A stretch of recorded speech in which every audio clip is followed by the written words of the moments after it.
कमर शीमा और दोस्तों, जिस तरह के आप देख रहे हैं मेरे साथ मौजूद हैं सुमित पीर भाई, हंसता मुस्कुराता चेहरा। सुमित भाई, सबसे पहले तो आपके वक्त का बहुत शुक्रिया। थैंक यू चीमा साहब, thanks for the invitation. Thank you. Sumit भाई, आज आपसे दो टॉपिक्स पे बात करनी है और पहला टॉपिक है जो अग्निपथ है। ये क्या हुआ, इंडिया में इतने मुजाहरे क्यों हो रहे हैं? क्यों नरेंद्र मोदी साहब की हुकूमत के खिलाफ मुजाहरे हो रहे हैं? मैं तो जाती तौर पे समझता था ये जो रिक्रूटमेंट नहीं हो रही है अग्निपथ अग्निवीर की, ये सारी के इन बच्चों को 4-4 साल के लिए लिया जाए, फिर आगे इनको अग्निवीर बनाया जाए, कुछ 15 साल के लिए होंगे। ये हुआ क्या है? ये क्यों कहीं पे थाने जलाए जा रहे हैं, कहीं पे रेलवे लाइन जो है वो गाड़ियां जलाई जा रही है? ऐसा क्या है? ये तो एक अपॉर्चुनिटी है, तो लोग इसको क्यों इसके खिलाफ हैं? ये जरा हमें, हमारे व्यूअर्स को समझाएं प्लीज। जी देखिए चीमा साहब, शो पे बुलाने के लिए धन्यवाद। आप काफी अच्छा सवाल पूछा आपने, न्यूज में छाया हुआ है और हर जगह ही है। तो मैं इसको, वैसे टॉपिक बड़ा, मैं थोड़ा ब्रीफ में इसको बताने की कोशिश करूंगा। देखिए, सबसे पहले इसके 2-3 डायमेंशन है इस प्रॉब्लम के। एक है इकोनॉमिक, एक है पॉलिटिकल, एक है जनरल। अब देखिए, अभी इंडियन आर्मी जो है नंबर में सबसे ज्यादा है। एक टाइम में चाइनीज आर्मी होती थी, करीब 2 मिलियन के आसपास होती थी। Now they have reduced to less than 1 million, जो आज का नंबर है। Indian army is 1.3 million. अभी ये सबसे ज्यादा है मैन पावर में। और आप जानते हैं जो आज का वॉरफेयर है, ये कोई 1962 या उसके बाद की जंगें नहीं है। आज warfare is driven by technology, is driven by laser guided systems, is driven by the kind of weaponry. आज इंडियन एयरफोर्स को नंबर 3 माना जाता है only because of the pilots you is the aircrafts. Rafale के आने के बाद rating बढ़ जाती है। आपके पास कौन सा राफेल में कौन सा मिसाइल है, that determines a lot. Sukhoi MK-31 में आप ब्रह्मोस का कौन सा वर्जन लगाते हो, that determines a lot of things. तो आज जो वॉरफेयर है, that is driven on technology, weapon system, and there is one concept called network centric warfare. Network centric warfare में how can I manage, manipulate और disable और enable your networks. आज warfare determine होता है AI से, artificial intelligence से, analytical से, तो काफी GPRS सिस्टम से, रिटेंडेंसी इन GPRS सिस्टम्स। तो ये सारे टेक्नोलॉजिकल पीसेस को लेके आज का वॉरफेयर है। आज का वो तलवार और बंदूक वाली 303 वाली लड़ाई रही नहीं। तो आपको ये ध्यान देना है कि जो आपका डिफेंस का बजट है, उसमें से मैक्सिमम जाए towards capital expenditure. Capital expenditure में जहां आप अल्ट्रा मॉडर्न हथियार, वेपन सिस्टम्स ये खरीद सकते हो। और वेपन सिस्टम अगर आप खरीदते हो तो चीमा साहब 3 कंपोनेंट आते हैं, by, maintenance and upgrade. Upgrade भी बहुत महंगे होते हैं, अपग्रेड कोई सस्ते नहीं होते, मेंटेनेंस उसकी बहुत महंगी है। फिर एक और एस्पेक्ट आता है, इंडियनाइजेशन आपकी कितनी हो रही है, मेक इन इंडिया कितना पार्ट बना रहे हो, कितना आप रिटेंडर्स पे कम रख रहे हो, फॉरेन पावर्स पे कितनी आप इंडिजिनस कैपेबिलिटीज को डेवलप कर रहे हो। हमारे मेक इन इंडिया, आत्मनिर्भर भारत है, तो एक substantial part of the budget उन पे जाना चाहिए। बट आज जो आज की तरह की जो है, आज की लड़ाई की हकीकत है, ये मैंने और आपने नहीं बनाई, दुनिया ऐसे चल रही है। अगर आपका मैक्सिमम बजट तनख्वाह, पेंशन, वेलफेयर, ट्रांसपोर्ट इसमें जा रहा है, तो इसको रिवैम्प करने की जरूरत है। United states, China, European union के कई कंट्रीज जो बड़ी इकोनॉमीज है, they have all revamped it. अब हुआ क्या? अब ये तो हुआ कॉन्सेप्ट कि भाई कॉन्सेप्ट क्या है, अब हुआ क्या है। अभी सबसे इंपॉर्टेंट बात है जो लोग समझ नहीं पा रहे, अभी केवल 3% रिक्रूटमेंट अग्निपथ और अग्निवीर वाला जो मॉडल उससे होगी, 97% होगी ट्रेडिशनल वे से। कल परसों से भर्ती भी खोल ली। दूसरी बात चीमा साहब, अब हर 4 में से एक बंदे को कमीशन मिलेगा 15 साल का, बाकियों को नहीं मिलेगा। अब आपने एक टर्म सुनी कि शॉर्ट सर्विस कमीशन, जो अफसरों के लिए 5 साल का होता है, 5 या 7 साल का, मुझे पता नहीं एग्जैक्टली कितना होता है। अफसरों के लिए स्कीम ऑलरेडी है, अब ये जवानों के लिए भी लाई। इसमें दूसरा कॉन्सेप्ट होता है आर्मी को यंग रखना, जो कॉम्पैक्ट फोर्स है उसको यंग रखना। आप 17 साल से लेते हो, अब आपने 23 साल तक हमने एज बढ़ा दी है इसकी। और सबसे इंपॉर्टेंट बात जो है, अब मान लीजिए अब एक बंदे को तो कमीशन मिला, बाकियों को नहीं मिला, ठीक है जी। अभी अगर हम नंबर देखें तो करीब 46,000 लोग इसके थ्रू रिक्रूट होंगे। तो जो एब्जॉर्व होंगे, जो नहीं एब्जॉर्व होंगे 34,000 है। अगर मैं आज देखूं चीमा साहब, मैथमेटिकली बता रहा हूँ आपको, defence government of minister of defence ने बोला 10% रिजर्वेशन, सिविल एविएशन ने बोला, आसाम राइफल्स ने बोला, पुलिस, BSF, IT, BP, जितने भी हमारे अलाइड फोर्सेज है या एंसिलरी फोर्सेज है, उनमें इनको रिजर्वेशन मिलेगी। अगर आज में मैंने बहुत जल्दी मैथमेटिक्स लगाई, या 34,000 बंदा है जिसको कमीशन नहीं मिलेगा, और ये जितनी रिजर्वेशन अवेलेबल है, your chance of getting a job is almost 40 to 50% because of the reservation. If you are a Agniveer, you are a part of this scheme. While as अगर एक बाहर का बंदा हो तो आपकी probability 1 out of 1,000 or 1 out of 10,000 of getting the job. So जो इस स्कीम में आएगा उसकी नौकरी की ऑलमोस्ट गारंटी है ही है। एक और कॉन्सेप्ट यहाँ अभी बात की जा रही है, I am not claiming I know it और I am not saying it is going to happen, is auxiliary police क्या होती है चीमा साहब? सिंगापुर या कहीं पे जगह पे अब यह हमारे पुलिस वाला क्या करता है बेचारा, नाका भी लगाता है, पीएसओ भी बनता है, कत्ल की इन्वेस्टिगेशन भी करता है, बंदोबस्त में भी लग जाता है, लाठी चार्ज भी करता है, टीयर गैस भी चलाता, पत्थर भी खाता है, ठीक है। तो और एयरपोर्ट पे फिर उसकी तलाश चेकिंग भी लगाते हो, वीआईपी के उसमें भी लगा देते हो आप ना। उसकी होली दिवाली ईद उसकी कुछ नहीं होती, ड्यूटी का कोई टाइम नहीं होता उसके। बहुत मुश्किल नौकरी करती है हमारे यहाँ पुलिस, मैं आपको बहुत ईमानदारी से बोलूँ, बहुत डिफिकल्ट नौकरी है ये। लोग को धारणा है कुछ भी हो, बॉलीवुड ने कुछ भी होना है, पुलिस की नौकरी आसान नहीं है यहाँ पे। एनीवे, अब क्या हुआ कि जो ऑक्सिलरी पुलिस होती वो ये सब काम करती है, जो मेन पुलिस थी वो क्राइम और क्राइम प्रिवेंशन करती है, जैसे सिंगापुर जैसे स्टेट में है। तो अगर हमें हमारी जैसी कंट्री में इतनी सिक्योरिटी प्रॉब्लम है, जो इतनी बड़ी पाबंदी है, मैं कह रहा हूँ अगर ये 40,000 के अगर ये लाख लोग भी निकलते, 1.5 लाख लोग भी निकलते, इतनी हमारे यहाँ कैपेसिटी है इनको अब्सॉर्व करने की। ये सेमी ट्रेन मैन पावर है, come back ready man power, इनको plug and play man power है। हम इनको रिजर्व में डाल सकते हैं, हम एक और मतलब बहुत सी चीजें जो पॉसिबल है। मैं ज्यादा बोल नहीं सकता उस पर क्योंकि I am not a policy maker. There are lot of things which are possible जहां इनका यूटिलिटी है, and even mathematically today there is not a problem. अब आती है कि समस्या कहाँ है और क्यों है। समस्या के दो पार्ट है चीमा साहब। पहला है कोचिंग बिजनेस, कोचिंग माफिया भी जिसे कहते हैं। हमारे यहाँ हर चीज का कोचिंग माफिया चलता है। 2004 की बात कर रहा हूँ, I was working for MNC, I did a research, मैंने बिजनेस केस स्टडी बनाई थी।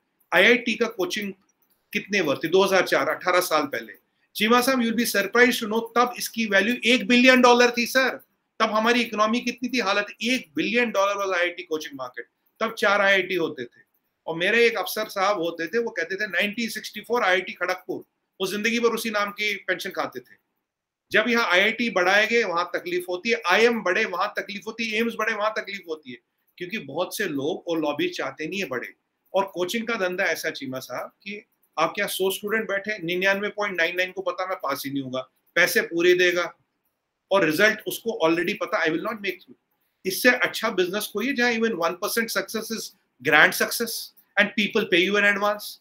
तो एक तो इन कोचिंग वालों को तकलीफ हो गई बहुत, क्योंकि अगर ये जो डायरेक्ट अब 17 साल में जाएगा तो कोचिंग की उसे जरूरत ही नहीं पड़ेगी। कोचिंग वालों को तकलीफ हो गई। 7 कोचिंग वालों के खिलाफ एफआईआर हुई है। उन्होंने वीडियो बनाए, व्हाट्सएप बनाए, बोला तुम्हारे पेट पे लात मार दिया, मोदी जी ने ये कर दिया, अमित शाह ने ये कर दिया, ये कर दिया जी, इसको ला रहे उसको ला रहे। अब वो जो बच्चा गांव का देहात का, उसे पता ही नहीं बेचारे को है कि उसे शॉर्ट सर्विस कमीशन भी नहीं पता, वो निकल पड़ा, कर जाओ लड़ो अपने लिए, वो करो। और मैं उनसे पूछता हूँ भाई ट्रेन फूक के तुम फौजी बनोगे क्या? इंडियन आर्मी छोड़ो, कोई भी फौज में तुम फौजी बनोगे, क्रिमिनल बनोगे। ट्रेनें फूक दी 12, सुनिए 12 ट्रेनें कल, 3 लाख रुपए रेलवे स्टेशन से लूट लिए, आगजनी की, पत्थरबाजी की। और एक तो ये कह रहा था मुझे फौज में नहीं लोगे तो मैं आतंकवादी बनूंगा। चीमा साहब, हमारे यहाँ 99.8% लोग फौज में नहीं है। मैंने भी ट्राई किया था, मेरा हुआ नहीं बाय द वे। तो एक बार बताइए, मैं तो आतंकवादी नहीं बना, जो आपके दर्शक ये सारे देख रहे हैं ये सारे फौज में नहीं होंगे 99%, ये आतंकवादी नहीं बने। ये क्या दम किया आप मुझे फौज में नहीं लोगे मैं आतंकवादी बनूंगा? अब ये कोचिंग सेंटर वालों ने इसको लाया थ्रेशोल्ड तक, जो कहते हैं threshold energy is the minimum energy for a chemical reaction to start. फिर आया पॉलिटिशियन, कह रहे हम तुम्हारे साथ है, करो भारत बंद, करो प्रोटेस्ट। प्रोटेस्ट करने का हक आपको है, पर पीसफुल प्रोटेस्ट। अब यहां मैं हिंदू मुसलमान की बात नहीं कर रहा, सिख ईसाई किसी की बात नहीं कर रहा। कोई भी जो पीसफुल प्रोटेस्ट नहीं करेगा, he has no right for arson, he has no right to destroy government property and disrupt life। 3 lakh रुपए रेलवे स्टेशन से लूटना कौन सा प्रोटेस्ट है? अगर आपको एहतजाज करना, पीसफुल प्रोटेस्ट करिए, आपको कोई हक है। और चीमा साहब, जब भी कोई नई चीज आती है, बर्थ पैंग्स और टीथिंग प्रॉब्लम्स आते हैं, चीजों को एडजस्ट कर सकते हैं, आगे कर सकते हैं, पीछे कर सकते हैं, पर ट्रेनें फूक के एफआईआर खुलवा के अपने अंगेंस्ट के आप फौज में आ जाओगे। यहाँ कोचिंग सेंटर वालों और पॉलिटिशियनों ने मिलकर इसका रायता फैलाया। और आप जानते हैं, अब आप बोले किया क्यों? शाहीन बाग नहीं, उसके सुनिए बताऊंगा। शाहीन बाग, सीए, उसके बाद हिजाब, उसके बाद किसान, ये मैंने आपके शो पे कई बार बोला, यहाँ हमेशा एक ऐसा मुद्दा ढूंढा जाता है, क्या इसको एक पैन इंडिया एजिटेशन के रूप में डाल सकते हैं? ये मुद्दा हमेशा यहाँ ढूंढा जाता है। मैंने mathematically, technically, practically I have answered all the aspects, और ये सबको पता। अगर उन्हें ये चाहिए था, उन्हें बात करनी चाहिए थी, समझना चाहिए था। पर अनफॉर्चुनेटली हमारे बच्चों को ये कोचिंग सेंटर वालों ने और ये पॉलिटिशियनों ने हमारे खिलाफ यूज किया। अब यहाँ हिंदू मुसलमान का कोई फर्क नहीं, मुझे नहीं पता ये कौन, इनका रिलीजन क्या है, ऐसा कुछ नहीं है। ये सब हिंदुस्तानी है, सब भारतीय है, और सच्चाई ये है, it is good for the country, it is good for them, it opens a lot of avenues for them. But हाँ, कुछ लोग की दुकान बंद होगी, कुछ लोग की दुकान को तकलीफ होगी, तो ये सब होगा चीमा साहब। नहीं सुमित भाई, दो चीजें सामने आ रही हैं। एक तो ये कि इस सारी मूवमेंट को लीड कर रहे हैं या तो वेटरन्स लीड कर रहे हैं या जो जॉबलेस यूथ लीड कर रही है, स्पॉन्सर्ड बाय अदर जो इंटरेस्ट ग्रुप्स कह लें। ये छोटा सवाल करना चाहता हूँ, फिर मैं आगे रशिया के टॉपिक पे आना चाहता हूँ आपके साथ। ये क्या वजह है, इतनी वल्नरेबिलिटी क्यों है सिस्टम के अंदर? भाई 12 ट्रेनें जला दी, थाने जला दिए, इतना कुछ, ये वल्नरेबिलिटी है। मतलब सिस्टम तो बड़ा फ्रेजाइल है, फिर इसका मतलब है इंडिया के अंदर। क्या इसकी वजह बढ़ती हुई आबादी है? क्या इसकी वजह जॉब ना होना है? क्या इसकी वजह एंजाइटी है? क्या इसकी वजह वो जो टीवी पे आके रोजी पिक्चर पेश करते हैं लेकिन ऑन ग्राउंड चीजें डिफरेंट है इंडिया के अंदर? How do you see that? मतलब लोग स्कीमें आती हैं दुनिया में, बट दैट डजंट मीन कि आप अपने घर जलाना शुरू कर देना, ठीक है? तो ये चीज पाकिस्तान में पेट्रोल 234 रुपये हो गया, लेकिन किसी ने कोई इस तरह की हरकत नहीं की कि मतलब ये चीजें। तो ये क्या बिहेवियर है? How do you read this behaviour as a political commentator Sumit भाई? देखिए छीमा साहब, बड़ा अच्छा सवाल पूछा आपने। ये बिहेवियर क्या है? देखिए पहली बात, आज का दिन शांति रही, आज today there has been no incident. देखिए होता क्या है, जब आबादी आपके यहाँ बड़ी हो और जब यूथ हो, यूथ में क्या होता है, यूथ में इमोशन है, एनर्जी है। अगर आप उसको बरगलाओ, एक दो दिन तो आप उससे काम करवा लोगे, ट्रेनें जलाने का, लूटने पाटने का, पर जब कम्युनिकेशन जाती है, जब चीजें जाती है, जब उन्हें समझ आता है कि कहानी क्या है, they always back track and recalculate their position. हमारे यहाँ दिक्कत यह, हमारे यहाँ डेमोक्रेसी बहुत ज्यादा चीमा साहब। अगर यही चाहे हरकत कोई चाइना में करके दिखा दे, कोई नहीं करेगा, आपके यहाँ भी नहीं करेगा। बट यहाँ डेमोक्रेसी ज्यादा है, यहाँ लोगों को वो आजादी है। मैं कह रहा हूँ उन्हें प्रोटेस्ट करने का पूरा हक है, पर मैं ये भी साथ कहता हूँ आपको वायलेंस करने का 1% हक भी नहीं है, आपको आगजनी पत्थर लगाने का 1% हक नहीं है। आप प्रोटेस्ट करिए, आपको पूरा हक है, हम आपके साथ खड़े हैं अगर आप पीसफुल प्रोटेस्ट करें। You have a right of peaceful protest, not of arson, not of vandalism. Vandalism और आर्सन का कोई हक नहीं है, और इससे कोई बात पूरी नहीं हुई। 86 लोग आज गिरफ्तार हो गए, आज की हकीकत ये है। और आप देखिए मसला खत्म। मैं कह रहा हूँ इसमें सारी गलती है उन कोचिंग सेंटर वालों की और वो पॉलिटिशियंस की। आरएलडी ने इनको सपोर्ट किया था, नाम भी बता देता हूँ आपको। उनकी गलती है, ये जो कहीं ना कहीं चीजें हुई है, ये उन्होंने अपने पॉलिटिकल फायदे के लिए यूथ को यूज किया। आपने देखा मोस्टली बिहार में ही हुआ ये सारा। 90% of travel is in Bihar only. क्यों? मुझे बताइए, मद्रासी फौज में नहीं जाता, कश्मीरी फौज में नहीं जाता, उत्तर प्रदेश का नहीं जाता, गुजराती नहीं जाता, आंध्रा का नहीं जाता, कहाँ से बंदा फौज में नहीं जाता? हमारे हर स्टेट में बंदा फौज में जाता। इतनी बैटेलियंस है, इतनी रेजिमेंट्स और देश का नाम ऊंचा करती है। ये प्रॉब्लम बिहार में ही क्यों? सवाल ये है क्योंकि कोचिंग माफिया का हेडक्वार्टर बिहार। चले ठीक है, लेकिन बहुत सारे लोगों का कहना यह है कि नरेंद्र मोदी साहब ने और उनकी जमात ने जो वादे किए हुए थे जॉब्स के हवाले से, वो पूरे नहीं हो सके। 2014 से जो है वो बहुत सारे नौजवानों के साथ वादे किए जा रहे थे। बीजेपी को जो है यूथ ने बड़ा वोट डाला था, और नरेंद्र मोदी जो है जब वो गुजरात के वजीर आला थे तब भी कहते थे मैं 2 करोड़ नौकरियां दूंगा और ये करूंगा वो करूंगा। तो वो जारी बात है, शायद एक वजह ये भी है। लेकिन सुमित भाई ठीक है, जारी बात है, इंटरनल डायमेंशंस भी होते हैं, लोग पॉलिटिक्स भी खेलते हैं, एक्टर्स भी होते हैं इसमें। तो I agree with you, because ये हर जगह चलता है। सुमित भाई थोड़ी सी आगे बात लेके चलते हैं, और वो ये है कि इस वक्त भारत जो है वो एक international north south transport corridor जो कि सेंट पीटर्सबर्ग से चलता है और इंडिया आता है। आप क्या समझते हैं? सुनने में आ रहा है कि दोनों, रशिया और इंडिया जो है, दोनों ने ये कोई मुआहदा किया है कि $5 बिलियन की पर एनम ट्रेड जो है वो हम तकरीबन 4 साल तक इस कॉरिडोर से करेंगे। तो आप क्या समझते हैं? और मैं मजे की बात है, एक और भी रिपोर्ट पढ़ रहा था आज ही, बल्कि रिपोर्ट पढ़ रहा था जो कि डिटॉचे वैले जो कि जर्मन न्यूज एजेंसी है, बल्कि जो टीवी भी है, और वो उन्होंने कहा कि भारत जो है वो इस वक्त सबसे ज्यादा जो कोयले की खरीदारी है उसने रशिया से की है, और तकरीबन 30% रायत पे रशिया को कोयला जो है वो बिक रहा है, रशिया इंडिया को कोयला दे रहा है। तो ये ये जो नॉर्थ साउथ कॉरिडोर है, और रिसेंटली मैं देख रहा था कि ऑयल इंपोर्ट भी 18% बढ़ गई। तो आपका क्या ख्याल है? भारत को तो बड़ा फायदा है इस जंग का। फिर ये जंग तो लगी रहे, भारत के तो पंजाबी कहते वारे नहीं आ रहे, तो हम तो तेल भी आ रहा है, कोयला भी आ रहा है, सस्ता, आप भी डॉलर कमा रहे हैं, रशिया भी डॉलर कमा रहा है, मुश्किल में तो अमेरिका अकेला, आपका दोस्त अमेरिका ही है इस वक्त। सुमित भाई देखिए चीमा साहब बहुत अच्छा सवाल पूछा ने। पहले लास्ट सवाल का आपका जवाब दूं। देखिए जो हमारे इकोनॉमिक्स में नौकरी है, नौकरी is not appointment letter with PF and ESI number, it is called opportunities to earn, रोजगार के अवसर वो जनरेट हुए। बाय द वे 2 दिन पहले मैं एक डिबेट पे था नेशनल टीवी पे, तो government of India has announced 1 million jobs, 10 lakh नौकरियां, और जो आने वाले 1.5 साल में फिल करनी है, 2000 नौकरियां दिन में देनी है। आज गवर्नमेंट की पूरी मशीनरी लगी है कैसे लोग को इतनी जल्दी रिक्रूट की जाए। ये कोई और एक मुझे वाहिद गवर्नमेंट दिखाइए पूरे विश्व में, in whole world, which is giving 1 million government jobs with appointment letter and PF and ESI number in 1.5 years, कोई है नहीं। तो अब रशिया वाले सवाल पे आते हैं, क्योंकि मैं फैक्ट्स को क्लियर करना थोड़ा अच्छा लगता है मुझे। अब रशिया वाले नंबर पे आते हैं। देखिए चीमा साहब, ये जो NSSIT है, ये आज की बात नहीं है, ये करीब 4-5 साल पहले इसको कॉन्सेप्शलाइज किया गया, इस पे काम किया गया, ये कोई आज बात नहीं हुई। ये नहीं कि रशियन यूक्रेन लड़ाई हुई तो हमने भाई वहां से शुरू कर दिया। अभी जो वहां से पहला कंसाइनमेंट आया चीमा साहब, वो प्लाई बोर्ड का आया है, 2 कंटेनर आए हैं। अब आइडिया क्या था? देखिए आइडिया मैं आपको बताता हूँ, इसका सेंट्रल आइडिया क्या, बड़ा इंटरेस्टिंग कॉन्सेप्ट था ये। यहाँ पहले तो बताओ, यहाँ कॉर्ड है हमारे, ठीक है जी, यहाँ हमने I2U2 खड़ा कर दिया, आपने उस पर, और यहां हमने खड़ा कर दिया INSST, इसे त्रिशूल फॉर्मेशन कहते हैं, 1 1 and 1। सो ये मैं आपको बताऊं, ये मेरी टर्मिनोलॉजी है, मतलब गवर्नमेंट की नहीं, मेरी है। तो this is a Trishul formation. Now let's come to the INSST। ये हमने 4-5 साल पहले कॉन्सेप्ट किया गया। देखिए हमारा रशिया के साथ जो एक्सपोर्ट जाता है, करीब जाता $3 बिलियन का, इंपोर्ट आता था $7 बिलियन का, 10 बिलियन का ट्रेड था, ठीक है, रशिया के फेवर में था बाय अराउंड $4 बिलियन, ठीक है।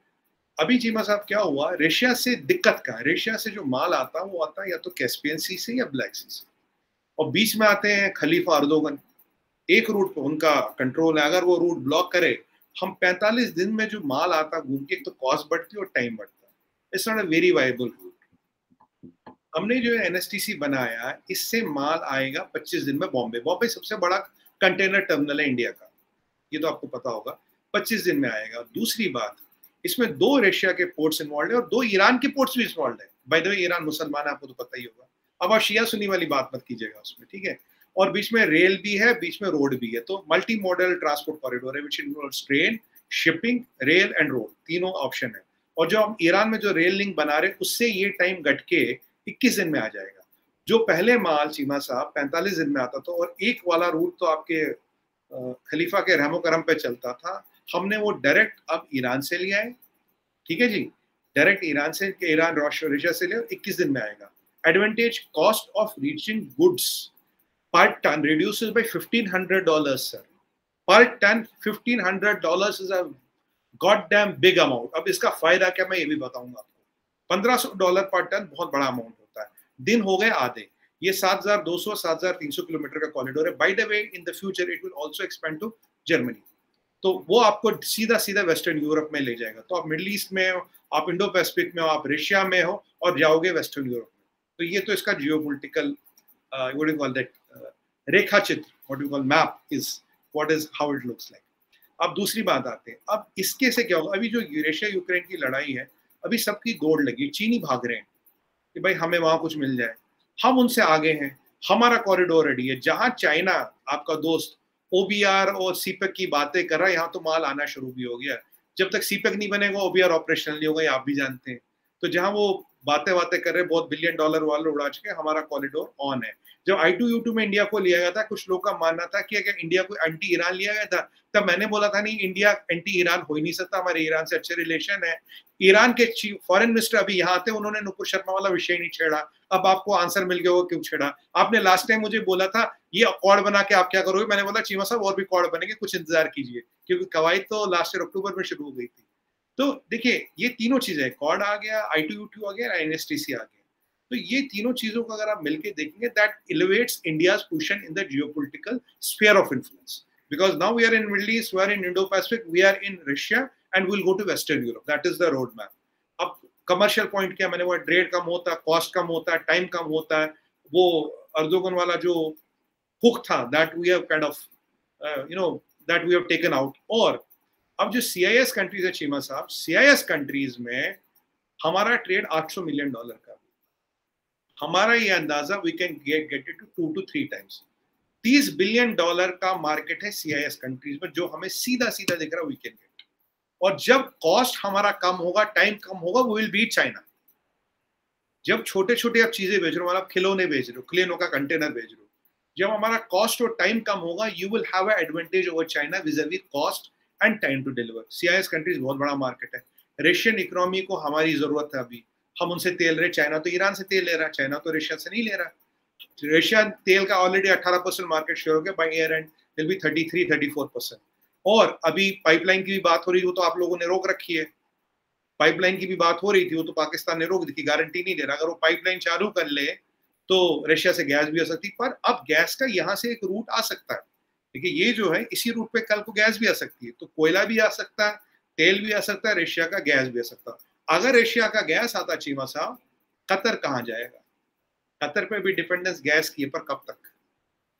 तो देखिए चीजें बहुत सारी चल रही, और ये मैं नहीं मानूंगा अब रशिया यूक्रेन वॉर के बाद एक ख्याल आया, इसको बनाया और इसको किया, जबकि OIC ने, पाकिस्तान ने, सऊदी अरब इधर उधर बहुत कोशिश की थी कि भाई ये नुपुर शर्मा वाला मसला इतना बढ़े कि भाई पूरा मुसलमान वर्ल्ड ये हो जाए वो हो जाए, पर हुआ नहीं। ईरान के फॉरेन मिनिस्टर साहब आए थे, मसला नहीं, और 4 दिन बाद, चीमा साहब 4 या 5 दिन बाद पहला कंसाइनमेंट चलता है। तो ये है NSSIC का रेलेवेंस। बहुत बड़ा मूव है, एक त्रिशूल फॉर्मेशन होती है, इंडिया का वर्चस्व बढ़ता है। We have now access to Russian CIS markets, which has a potential of $50 billion. आपने मुझसे एक दिन सवाल पूछा था, UAE के साथ आपने फ्री ट्रेड एग्रीमेंट क्यों किया? चीमा साहब, आने वाले 10 या 20 साल में our trade with UAE will be $100 billion, और UAE भी मुसलमान ही है बाय द वे। तो यहाँ पे हम CIS का मार्केट मिल रहा है, हमें रशियन का मार्केट मिल रहा है, सस्ता तेल, ऑयल, गैस सब मिल रहा है।